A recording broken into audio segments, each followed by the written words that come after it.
Hey, what's going on, No Nation? This your guy, Kelvin Hunt, editor of ChopChat.com. Welcome to the Built for Playmakers YouTube channel. I appreciate your support. Last video was the largest video we've ever done. So appreciate you if you liked it or shared it. Welcome back if this is your first time. Again, appreciate you giving me an opportunity. I have whined, complained, talked smack on Twitter or X or whatever you want to call it. Since FSU got snubbed by the College Football Invitational Committee, and in hindsight and thinking about it, I mean, I point out a gazillion different holes in the arguments from the talking heads and all that good stuff, and when you really think about it, none of that's it's not gonna matter.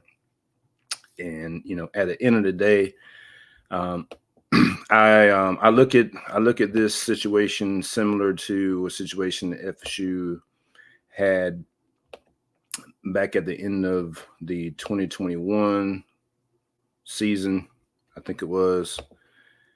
Now, mind you, it's nowhere near the same situation as the Travis Hunter situation, but as far as the level of despair or doom and gloom that FSU fans felt at that time, and I was one of them.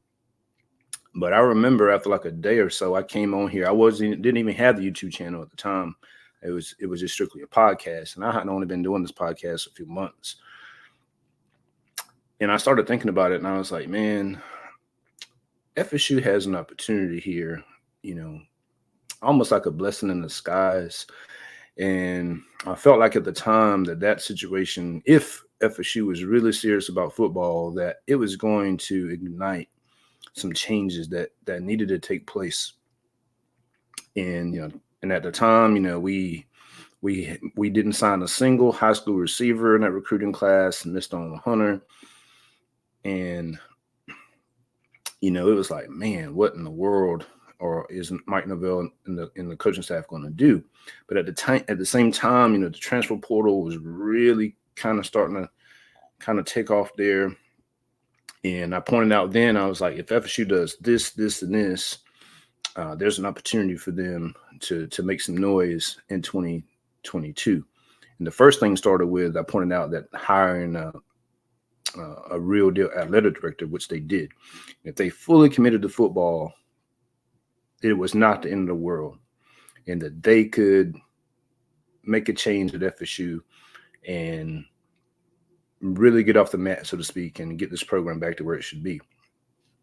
Lo and behold, Michael Alford comes in, makes some changes, gives additional support staff to Mike Norvell, and they go all in on football, get Johnny Wilson from the transfer portal, get Micah Pittman from the transfer portal, Trey Benson from the transfer portal, and was it Tatum Bethune from the transfer portal.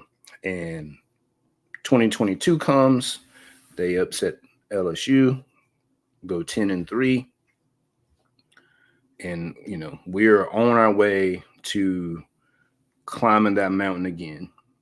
And so I feel like this snubbing from the college fraud invitation, or whatever we want to call it, is another opportunity. So look, instead of whining and complaining and all that good stuff, I hope you use this opportunity and see it for what it is. It's an opportunity for you as a fan base to support this program the way it needs to be supported. And I say that, and if you're already contributing to the Battles In or boosters and all that good stuff, hey, hat tip to you, appreciate it, all that good stuff. But we had a sellout for every home game this year, almost 80,000 people in the stands, loving this team, supporting this team. They provided an excellent fall that we all can be proud of as FSU fans. And it's just simple math. You are going to need support and resources to get the best players.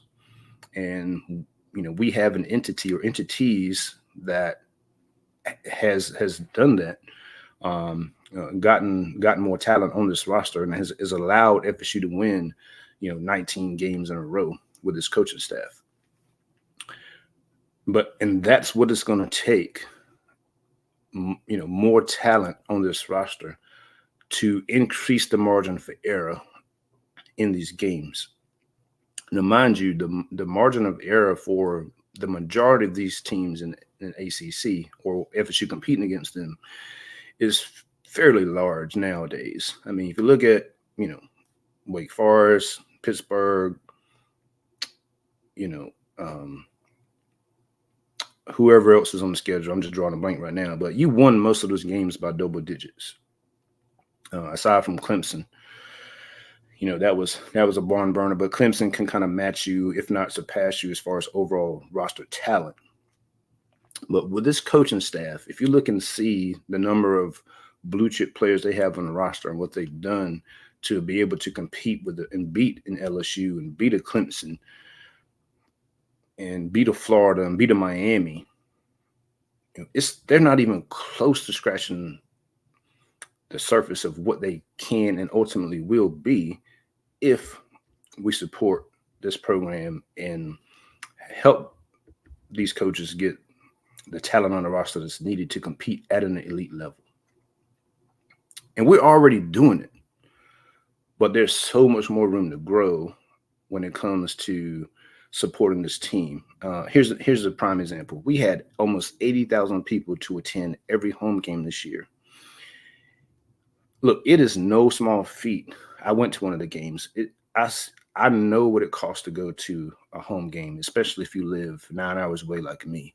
Obviously, you can't go to every one of them, or I can't afford to go to every one of them.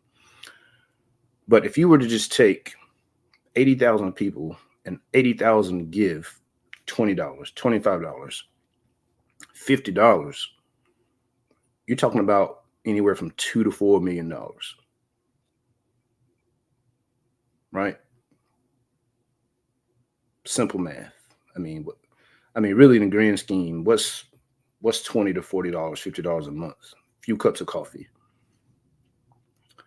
At the same time, and I saw credit to the Battle's End. I saw they've added, almost 700 new supporters or contributors, what have you. And that is exactly what I wanted to see from this fan base. I feel like this opportunity is, has woken up this fan base, so to speak, the same way it did the administration back in the 2021, 2022, as far as like going and being fully committed to the football program. And I think this is an opportunity for the fan base to really go all in and commit fully to supporting this program. Now it's up to us to do it, right? And if we are able to get the players that are needed to compete at an elite level, then you can probably avoid a situation like what happened the other day. Also,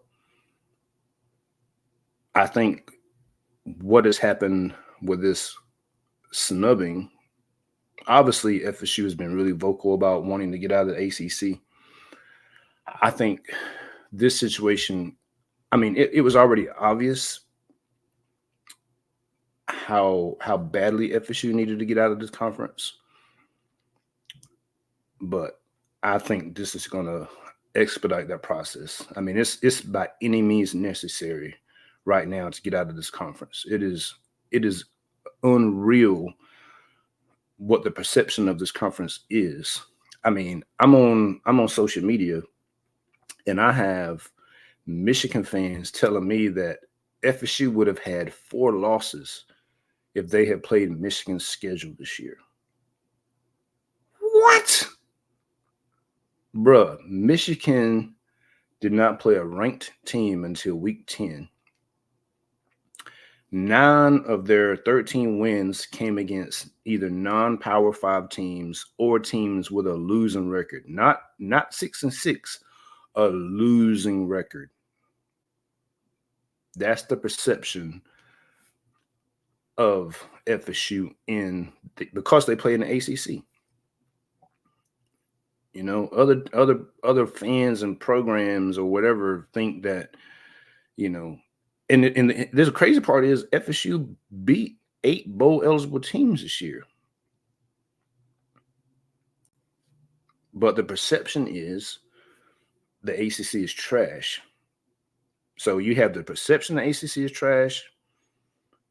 You don't have the money and the revenue that you need to have in the ACC compared to teams that are in the SEC, in the Big Ten.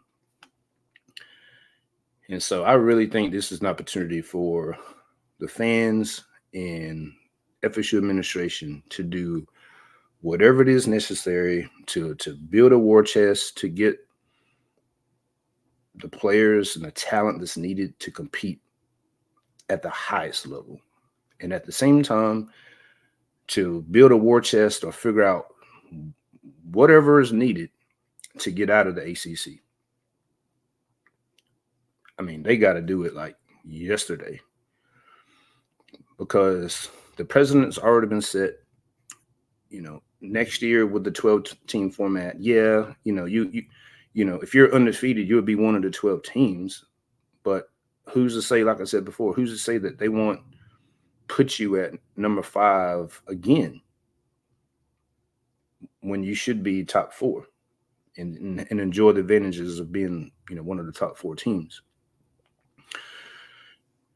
So this is an opportunity for FSU fans, FSU administration to get it done. I mean, there's no more, we can't play any more games with roster retention, roster building, and getting out of this conference.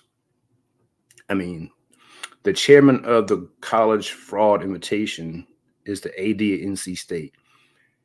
He hasn't done an interview that I've seen like supporting the conference. Not that I care about the ACC, whatever.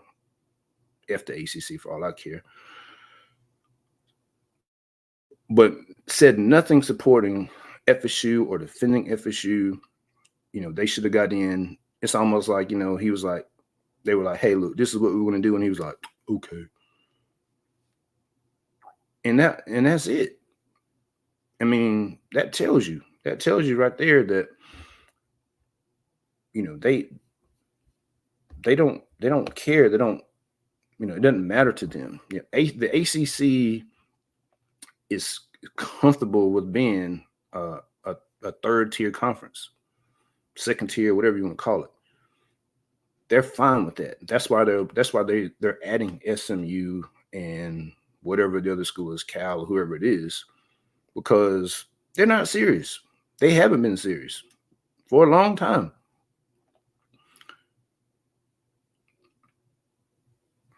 And if FSU's serious about football, which I believe they are, I believe they're fully committed. I mean,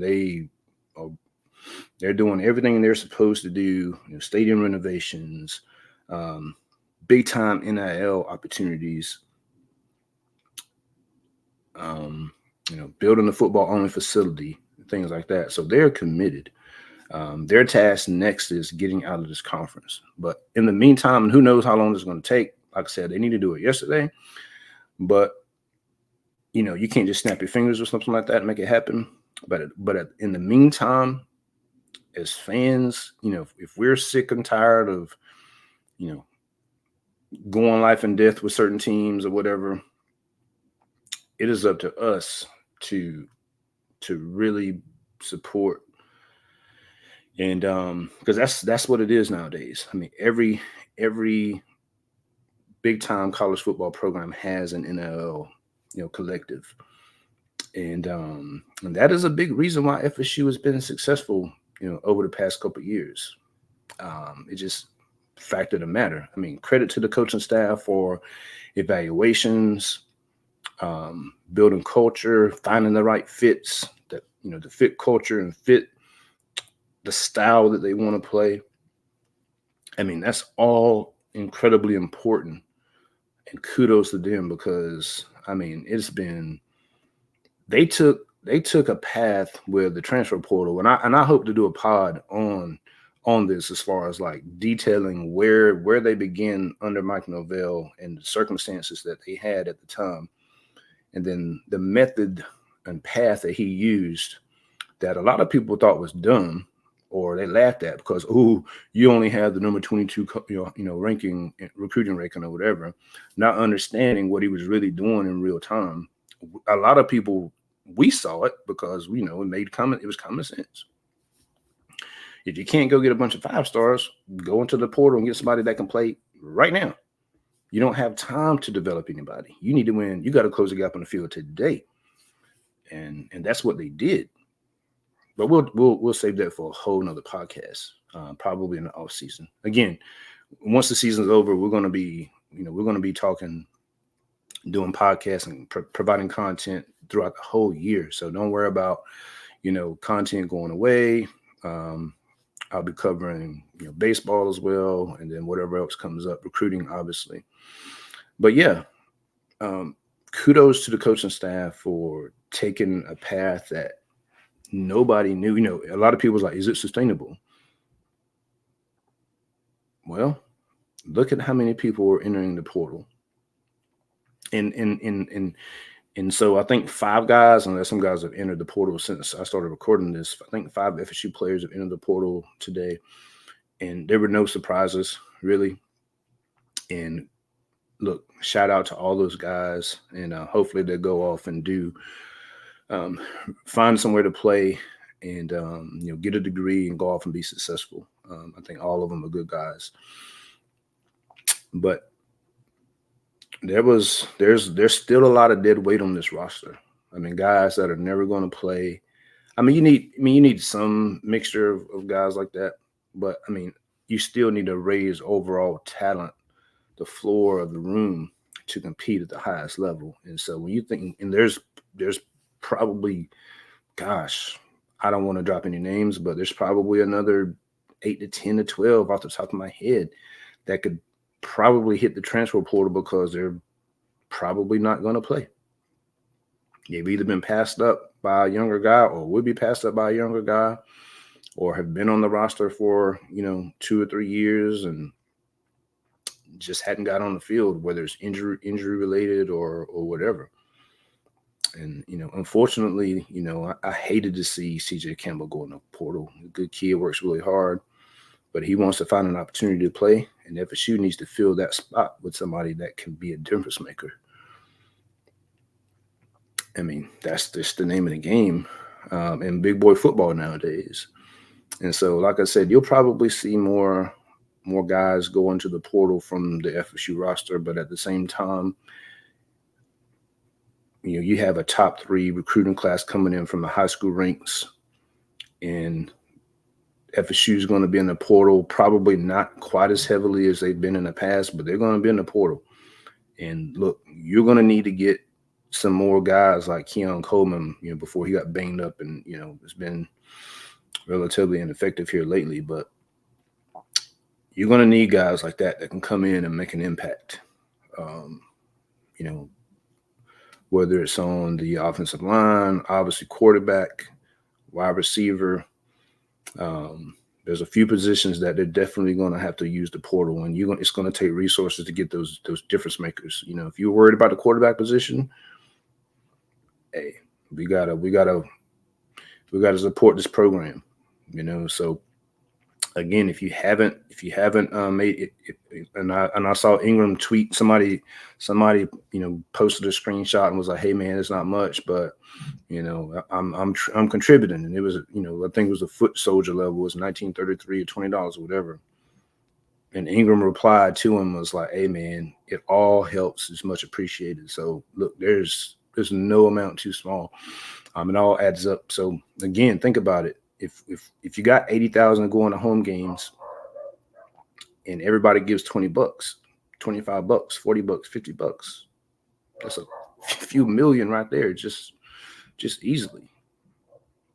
I mean, obviously, if you're spending the time to go to a home game, I mean, you're invested in this program and the success of this program. And I know that Battles End doesn't have 80,000 supporters. So let's make it happen. instead of whining and complaining, I'm still going to talk my junk on on social media to guys or whatever. But I'm done complaining. You know, we'll see what happens as far as the guys that decide to play in the bowl game and who decides to sit out. Can't blame those guys either way. Um, as far as guys talking about, not guys, but fans talking about boycotting the game and not watching the game and all that, that's not going to change anything whatsoever.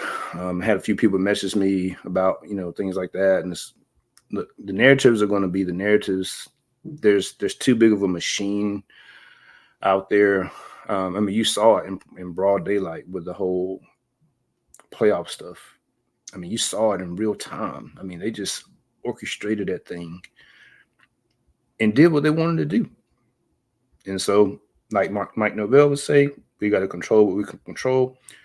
We can control how we support the program. That's something we can do. And if we expect these players to come out there and put their bodies on the line, and listen, there's a lot of guys that are really banged up out there playing. I mean, Brock Glenn got rocked early in that game. I could see it. His leg hyperextended. And he knew that there's not another option behind him, really. I mean, that guy that would have been, he just hit the portal, and there's a reason why. But he gutted it out, and it wasn't pretty, but we won the game. I'm sure there'll be some guys that will require surgery in the off season, probably. I mean, as a former, I never had to have a surgery like that, but I mean, as a former college athlete, I can tell you.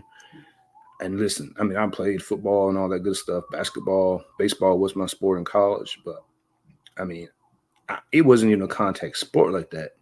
And I have stuff to this day that still lingers, just different injuries or whatever. It limits your range of motion. And I mean, I couldn't imagine. I mean, listen, it's a choice for these guys, obviously, to play the game. But at the same time, we do enjoy watching the games, and it's entertainment for us. So, I understand both sides of it, but definitely we can control what we can control. Let's do that. This is an opportunity for FSU fans and FSU administration to draw a line in the sand and do what needs to be done. Support this program the way we need to and get out of this conference. And that's all I got to say as far as opportunity in this particular episode here. I do look forward to hopefully looking back at the Louisville game. I did show the cinematic recap, which I haven't even watched yet. I kind of had it playing in the background there. And, still, I'm trying to move on from that thing, but it's like knowing what happened after the fact, it's going to take a little bit away from that video probably, but it's still an awesome moment. I mean, an awesome performance by those guys, especially the defense. So we'll see what happens in the transfer portal. I'm sure, again, we'll have some more FSU players, entering, and we'll have some acquisitions that are going to be big time, I think. And we'll see where we go from here. But until the next time, guys, I appreciate your support. Again, make sure you like this, share it, comment, let me know what you think. And somebody did mention that I need to get some decorations, some FU decorations. I got my shirt. I'm representing, baby. That's in the works. I'm gonna get some decorations and all that good stuff. We're just trying to put out quality content right now, guys. So just bear with me, and we'll get it done. But until next time, go Noles.